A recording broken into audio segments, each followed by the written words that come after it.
벨직 신앙 고백 제2조 우리가 하나님을 알 수 있는 방편들. 우리는 두 가지 방편으로 하나님을 알 수 있는데, 첫째는 우리의 창조와 보존과 통치를 통해서입니다. 이는 사도 바울이 로마서 1장 20절에서 말하는 것처럼 우리는 한 권의 아름다운 책과 같이 우리 눈앞에 있고, 그 안에 있는 모든 크고 작은 피조물들은 우리로 하여금 하나님의 보이지 않는 것들, 곧 그의 영원한 능력과 신성을 생각하게 만들어주는 활자와도 같아서 이 모든 것들은 사람들을 정죄하고 핑계할 수 없도록 하기에 충분하기 때문입니다. 둘째, 하나님은 하나님의 영광과 우리의 구원을 위하여 금생에서 우리에게 필요한 만큼 그의 거룩하고 신적인 말씀을 통해 더욱 분명하게 자신을 알리십니다. 하나님이 자기를 알리시는 두 가지 방편. 우리는 하나님을 알기 위해서 계시에만 의존한다. 하나님은 보이지도 않고 하나님의 음성은 들리지도 않는데 우리는 하나님을 어떻게 알 수 있습니까? 우리는 하나님을 알기 위해서 철저하게 하나님의 자기 계시에만 의존합니다. 벨직 신앙고백 제2조는 하나님께서는 크게 두 가지 방편을 사용하셔서 하나님 자신을 우리에게 알리신다고 가르칩니다. 하나님은 우리의 관찰이나 탐구나 사색이나 추론을 통해 알 수 있는 분이 아닙니다. 우리가 하나님을 알 수 있는 것은 하나님께서 우리에게 자신을 알려주실 때에만 가능합니다. 하나님이 자신을 알리시는 것을 가리켜 우리는 하나님의 계시 또는 자기 계시라고 부릅니다. 계시란 열어서 보여준다는 뜻입니다. 마치 커튼을 열어서 감추어져 있는 어떤 것을 보여주듯이 하나님께서 하나님 자신에 관하여 열어서 보여주신다는 뜻입니다. 인간은 스스로 하나님을 보지 못하고 알지 못하기 때문에 하나님께서는 자신을 우리에게 알려주시기를 기뻐하셨습니다. 많은 사상가들과 철학가들은 인간이 스스로 하나님에 대해 알 수 있다고 믿습니다. 하지만 인간은 자기의 지혜로는 하나님을 알 수 없습니다. 이 세상은 자기의 지혜로 하나님을 알지 못한다고 하셨습니다. 그러므로 인간은 자기의 지혜로는 하나님을 알 수 없으며 누구든지 하나님을 알고자 한다면 그는 철저하게 하나님의 자기 계시에만 의존해야 합니다. 하나님에 관한 모든 논의는 바로 여기에서부터 시작되어야 합니다. 하나님께서는 자신을 알리시는 두 가지 방편을 마련하셨습니다. 첫째 방편은 일반 계시 또는 자연 계시라고 불리며 두 번째 방편은 특별 계시 또는 초자연적 계시라고 불립니다. 이 두 계시 외에 하나님을 알 수 있는 다른 길은 전혀 없습니다. 하나님께서 자신을 알리신 이 두 가지 계시를 통해서만 우리는 참되신 하나님을 알고 믿을 수 있습니다. 이 두 계시 외에 하나님을 알 수 있는 다른 계시가 있다고 주장하거나 다른 계시를 받았다고 주장하는 것은 모두 비성경적인 이단적인 주장입니다. 다른 계시, 새로운 계시는 없습니다. 자연 계시에 관하여 첫째는 일반 계시 또는 자연 계시입니다.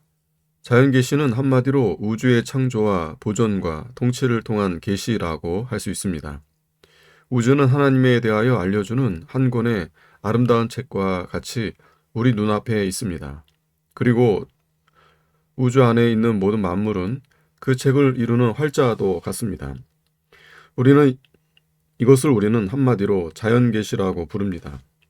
자연 계시의 내용은 크게 둘로 나누어서 생각할 수 있습니다. 게알도스 보스는 이렇게 말했습니다. 자연 계시가 나오는 자연은 두 가지 근원으로 되어 있으니 내부의 자연과 외부의 자연이 그것이다.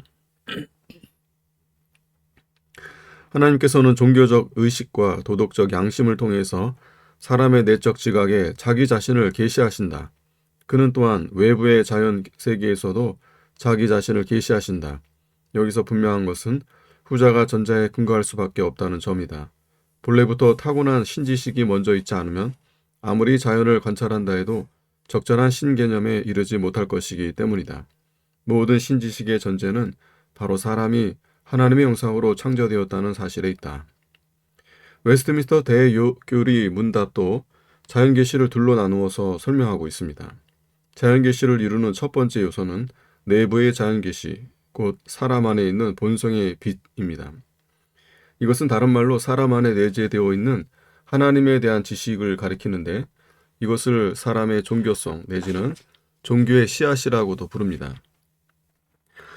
이는 하나님을 알만한 것이 저희 속에 보임이라 하나님께서 이를 저희에게 보이셨느니라고 하셨습니다.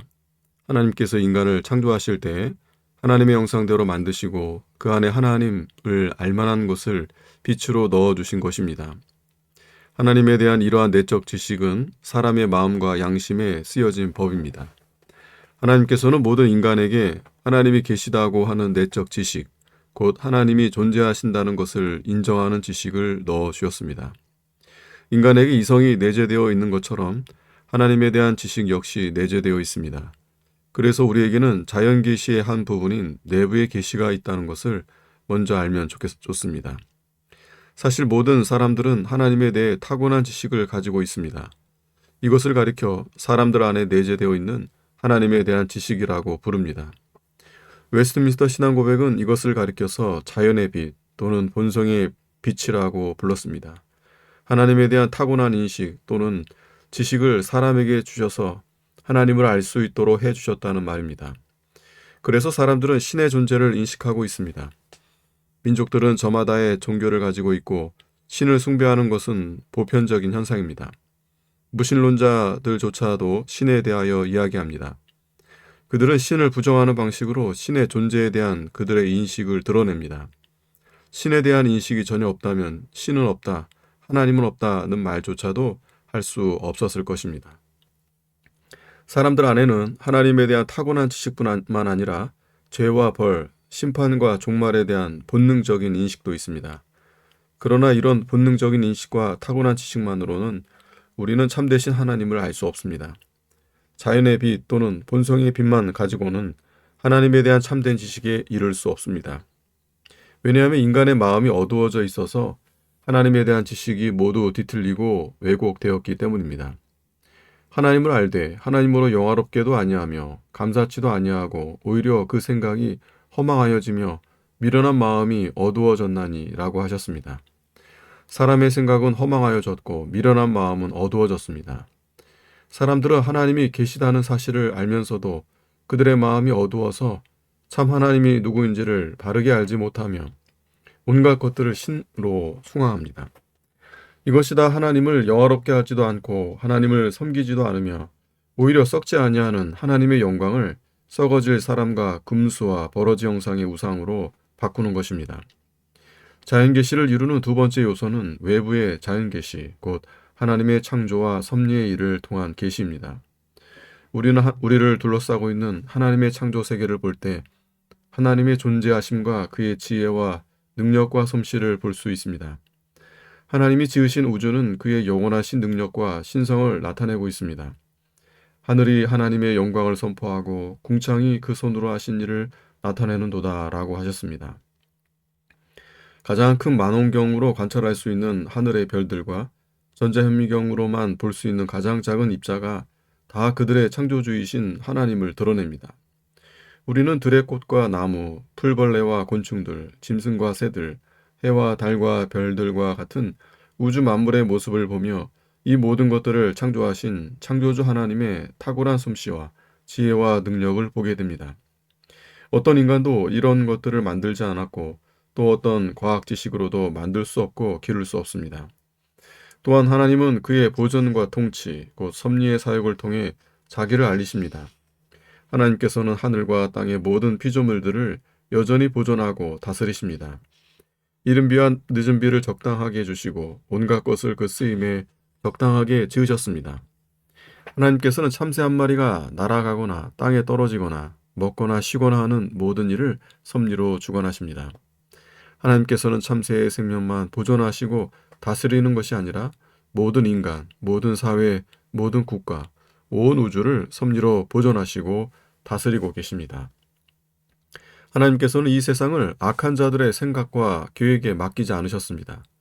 이 세상은 여전히 하나님의 섭리의 손길 안에서 보존되고 있습니다. 세상에서 일어나는 모든 일을 볼 때 인간의 기대나 예측이나 노력이나 계획대로 되지 않으며 그렇다고 해서 다수의 여론대로 되는 것도 아님을 보게 됩니다. 다수가 전쟁을 원하지 않아도 때로 전쟁이 일어나며 다수가 천재지변을 원하지 않아도 천재지변이 일어납니다. 비와 가뭄, 폭풍과 지진, 전쟁과 질병, 이러한 모든 일들은 사람의 뜻대로 움직일 수 있는 것이 아닙니다. 그러므로 이 모든 것들은 모든 것을 보존하고 다스리시는 보이지 않으시는 하나님에 대한 증거를 제공합니다. 참으로 하늘에 계신 나의 아버지의 뜻이 아니면 머리털 하나도 땅에 떨어지지 않도록 나를 보호하시며 참으로 모든 것이 합력하여 나의 구원을 이루도록 하십니다. 내부의 자연과 외부의 자연을 통한 계시를 통틀어 한마디로 자연 계시라고 부릅니다. 이 자연 계시는 모두 하나님께서 우리에게 넣어주시고 보여주신 계시입니다. 하나님과 하나님의 뜻에 관한 이러한 자연 계시는 다 하나님에게서 온 것인데 모든 인간들에게 그들의 죄에 대한 어떤 핑계도 할 수 없도록 하기에 충분합니다. 그러나 자연 계시만으로는 인간이 구원을 얻기에 충분한 하나님과 하나님의 뜻에 관한 참된 지식에 이를 수 없습니다. 죄악된 인간의 눈에는 이것이 잘 안 보이고 하나님의 섭리의 손길을 잘 이해할 수 없기 때문입니다. 자연계시 자체가 문제가 있는 것은 아닙니다. 자연계시는 자연계시대로 하나님께서 계심을 우리에게 보여주고 있습니다. 자연계시가 사람을 구원으로 이끌기에 충분하지 못하게 된 것은 하나님이 처음 계시하신 자연계시 자체가 어떤 결함이 있거나 열등한 계시이기 때문이 아닙니다. 자연계시도 하나님 계심을 명백하게 선포하고 있습니다. 그러나 자연계시만으로 부족하게 된 것은 인간이 범죄하여 안매하게 되어 인간에게 그 효과와 빛이 약해지고 왜곡되었기 때문입니다. 특별계시에 관하여 둘째, 우리는 하나님의 거룩하고 신적인 말씀을 통해서 하나님을 바르고 분명하게 알 수 있습니다. 하나님께서는 우리 인생들에게 자신을 알리시기를 원하셨습니다. 하나님의 계시의 중요한 목적은 하나님의 영광과 우리의 구원을 위한 것이라고 분명하게 밝히고 있습니다. 인간을 구원하시기 위한 계시입니다. 이를 위해 하나님은 인간에게 자신을 계시하셔야 했습니다. 그러면 어떤 방식으로 인간에게 계시하셨습니까? 여러분이 하나님이라면 어떻게 인류에게 여러분 자신을 계시하였겠습니까? 모든 인류에게 한꺼번에 동시에 가시적으로, 압도적으로 자신을 계시하겠습니까? 아니면 하늘에 커다란 손가락을 두시고 모든 사람들이 볼 수 있도록 허공에 글을 쓰시거나 큰 음성이 나서 그것을 모든 사람들이 듣도록 그렇게 자신을 계시하겠습니까? 하나님께서는 어떤 특정한 사람들에게 자신을 계시하시고 그 계시를 받은 사람들이 그 계시의 내용을 기록하게 하심으로 자신을 알리셨습니다. 하나님께서는 우리에게 자신을 특별하게 알리시기 위하여 역사 가운데에서 활동하셨습니다. 이를 가리켜 하나님의 자기 계시 활동이라고 부릅니다. 하나님은 먼저 역사의 사건을 통해서 자신을 알리셨습니다. 그것을 특별 계시의 역사라고 부를 수 있습니다. 하나님께서 자신을 알리시기 위하여 특별하게 선택하신 역사가 있습니다. 아담과 하와에게서 시작된 이 특별 계시의 역사는 에덴 동산에서부터 시작되었고 이어서 아벨과 셋과 노아와 셈과 아브라함과 이삭과 야곱 그리고 야곱의 12 아들들과 그 언약의 자손들인 이스라엘의 백성들의 역사 속에서 계속되었습니다. 하나님은 역사 속에서 특별 계시의 활동을 계속하셨습니다. 이러한 일련의 사건들을 통해서 하나님은 자신이 누구이신지를 드러내셨습니다. 우리는 이것을 행위 계시라고 부릅니다. 성경에는 하나님의 발화, 즉 하나님이 직접 어떤 말씀을 하신 것이 아니라 이스라엘 백성 전체 또는 아브라함이나 룻과 나오미와 같은 개인에게 일어난 사건들을 보고하듯이 써내려간 부분들이 많이 있습니다. 이는 하나의 사건을 기록한 역사적 서술이라고 할 수 있습니다. 예를 들면 창세기 1장 1절에는 태초에 하나님이 천지를 창조하시니라는 말씀이 있습니다. 이것은 하나님께서 천지를 창조하신 활동에 대한 진술입니다. 또한 하나님께서는 이스라엘 백성들을 애굽에서 건져내시기 위하여 10가지 재앙을 내리셨고 홍해를 가르셨습니다. 그것이 출애굽기에 기록되어 있습니다.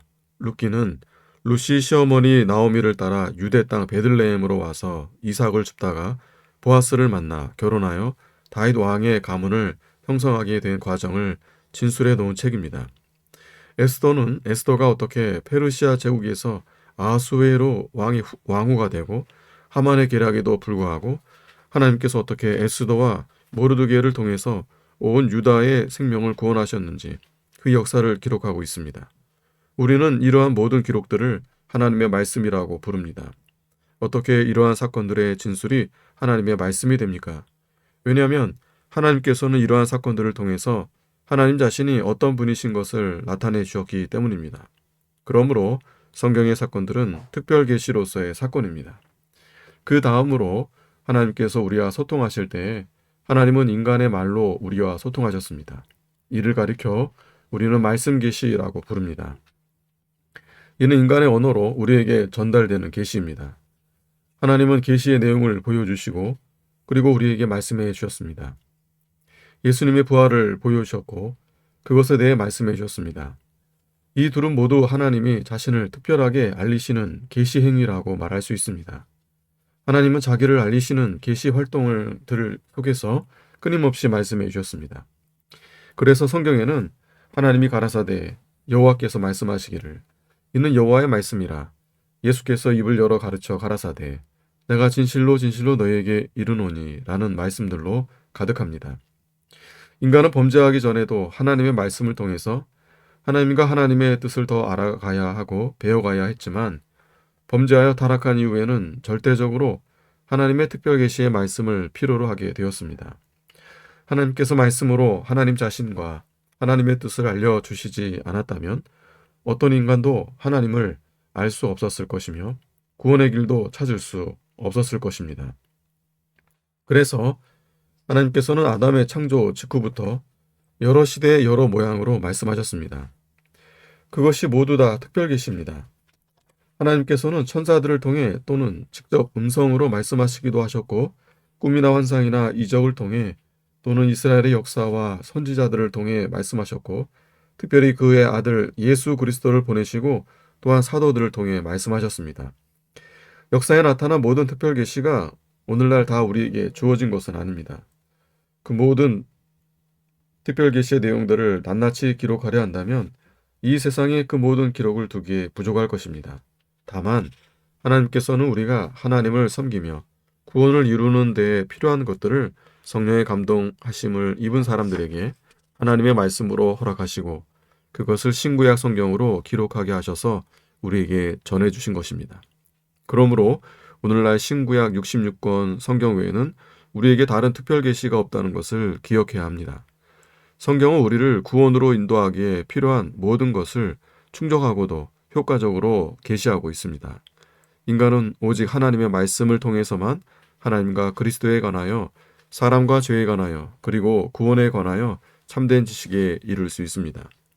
구원에 필요한 모든 것을 정확하게 알려주는 것이 특별 계시인 성경뿐이라고 해서 사람 안에 있는 본성의 빛이나 피조세계나 하나님의 섭리의 역사 같은 것을 무가치한 것으로 취급하지는 말아야 합니다. 우리에게 더 이상 일반 계시는 필요 없다고 생각하지 말아야 합니다. 비록 인간이 타락하였기에 일반 계시만으로는 하나님을 바로 알 수 없고 특별히 구원의 길을 바로 찾을 수도 없기에 그것은 무익하나 특별 계시를 통해서 일반 계시를 바라볼 때 우리는 하나님과 하나님의 영광에 대한 보다 풍성한 지식에 이를 수 있습니다.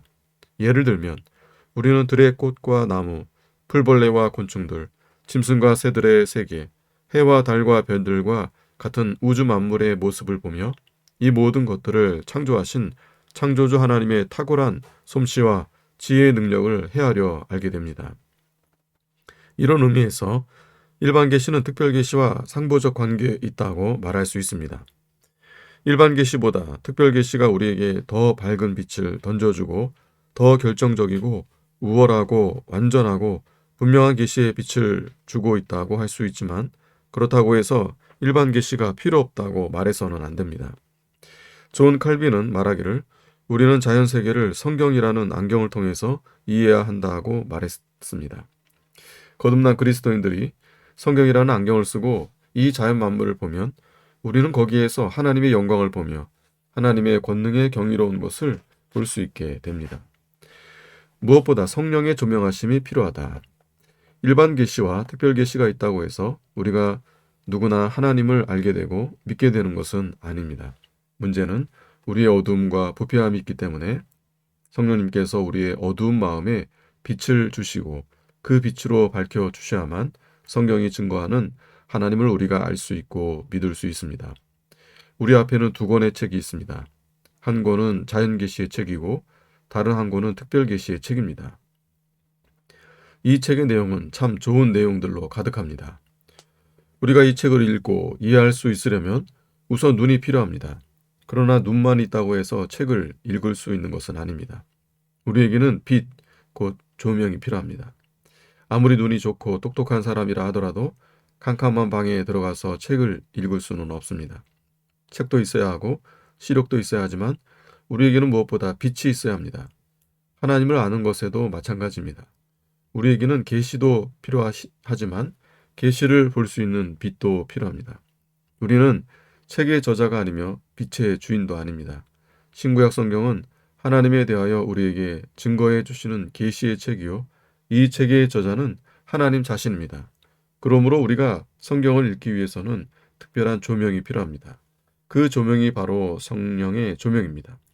우리는 이 계시에 전적으로 의존하며 성령의 조명에 전적으로 의존하는 자들입니다.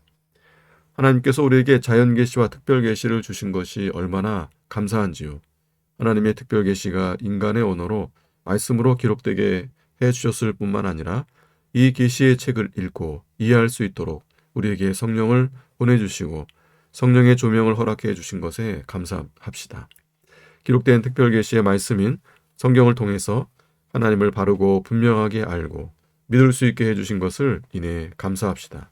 하나님의 모든 말씀은 하나님 자신의 영광을 우리에게 알리시기 위해서 우리에게 주어졌고 또한 우리의 구원을 위해서 주어졌음을 기억하고 성경을 펴서 읽을 때마다 주여 내 눈을 열어서 주의 법에 기이한 것을 보게 하소서 하고 기도하며 하나님의 은혜를 구합시다. 하나님 아버지 감사합니다. 하나님께서 자연계시와 특별계시의 활동을 통하여 여러 부분과 여러 모양으로 우리에게 자신을 알려주시되 선지자들과 사도들을 통하여 친히 말씀하시고 무엇보다 아들로 우리에게 말씀하시고 그 말씀이 인간의 언어로 기록되게 하신 것을 감사드립니다. 또한 우리에게 성령님을 보내주셔서 성령의 조명으로 이 책을 언제든지 펴서 읽고 묵상하며 교훈을 받을 수 있게 해주신 것을 감사드립니다. 하나님, 이 책을 더욱 부지런히 읽고 묵상하는 책의 사람들이 되게 하여 주시고 성령의 조명하심을 늘 의지하여 살아가는 저희 모두가 되게 하여 주시옵소서. 예수님의 이름으로 기도하옵나이다. 아멘.